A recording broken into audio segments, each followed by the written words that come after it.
નમસ્કાર, હું રાજ. આપ જોઈ રહ્યા છો સ્પાર્ક ટુડે ન્યૂઝ. ડભોઈમાં યોજાયેલી 44મી ગુજરાત બોડી બિલ્ડિંગ અને ફિટનેસ સ્પર્ધામાં બુલ્સ જીમના ખેલાડીઓએ શાનદાર પ્રદર્શન કરી ગોલ્ડ મેડલ સાથે ચેમ્પિયનનો ખિતાબ જીત્યો છે. ગુજરાત સ્ટેટ બોડી બિલ્ડર્સના માર્ગદર્શન હેઠળ 22 માર્ચ 2026ના રોજ ડભોઈ ખાતે 44મી ગુજરાત બોડી બિલ્ડિંગ અને ફિટનેસ સ્પર્ધાનું આયોજન કરવામાં આવ્યું હતું.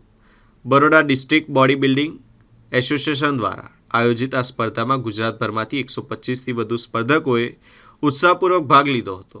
આ સ્પર્ધામાં બુલ્સ જીમના ખેલાડીઓએ ઉત્કૃષ્ટ દેખાવ કર્યો હતો, જેમાં વિશાલભાઈ વસાવાએ જુનિયર 70થી 75 કિલો વિભાગમાં ગોલ્ડ મેડલ જીત્યો હતો, તેમજ જુનિયર ચેમ્પિયન ઓફ ચેમ્પિયનનો ખિતાબ પણ પોતાના નામે કર્યો હતો. ત્યારે સનેહ પરમારે સિનિયર કેટેગરીના 75થી 80 કિલો વજન વિભાગમાં ગોલ્ડ મેડલ હાંસલ કર્યો હતો, જ્યારે કૌશલ પટેલે મેન્સ ફિઝિક વિભાગમાં ગોલ્ડ મેડલ જીત્યો હતો, તેમજ ફિઝિકના ચેમ્પિયન ઓફ ચેમ્પિયનનો ખિતાબ મેળવી નોંધપાત્ર સિદ્ધિ મેળવી હતી. આ તમામ ખેલાડીઓએ બુલ્સ જીમમાં દરરોજ કઠોર મહેનત કરી અને નવલ કહારના માર્ગદર્શન હેઠળ આ સફળતા પ્રાપ્ત કરી છે, જેને લઈને એક ઉત્સાહપૂર્વકનો માહોલ જોવા મળી રહ્યો છે.